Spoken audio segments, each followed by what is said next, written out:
আয়াত 40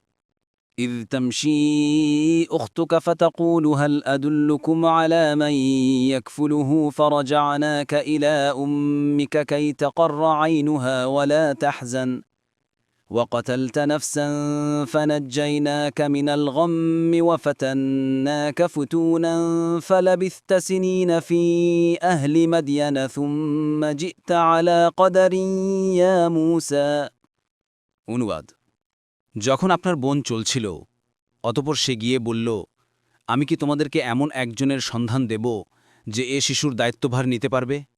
অতঃপর আমরা আপনাকে আপনার মায়ের কাছে ফিরিয়ে দিলাম যাতে তার চোখ চূড়ায় এবং সে দুঃখ না পায় আর আপনি এক ব্যক্তিকে হত্যা করেছিলেন অতঃপর আমরা আপনাকে মনকষ্ট থেকে মুক্তি দেই এবং আমরা আপনাকে বহু পরীক্ষা করেছি হে মুসা তারপর আপনি কয়েক বছর মাদিয়ানবাসীদের মধ্যে অবস্থান করেছিলেন এরপরে আপনি নির্ধারিত সময়ে উপস্থিত হলেন তাফসির 1 নং ফুটনোটের বিবরণ অর্থাৎ আমরা বারবার আপনাকে পরীক্ষা করেছি অথবা আপনাকে বারবার পরীক্ষায় ফেলেছি সম্ভবত মুসা আলাইহিসসালামের জীবনের উপর দিয়ে বয়ে যাওয়া বিভিন্ন ঘটনাপঞ্জির দিকেই এখানে সামষ্টিকভাবে ইঙ্গিত করা হয়েছে ইবনে আব্বাস রাদিয়াল্লাহু আনহুমা থেকে এ তদসংক্রান্ত এক বিরাট বর্ণনা কোনো হাদিস ও তাফসির গ্রন্থে বর্ণিত হয়েছে সম্ভবত এর দ্বারা মুসা আলাইহিসসালামের মনকে শক্ত করা উদ্দেশ্য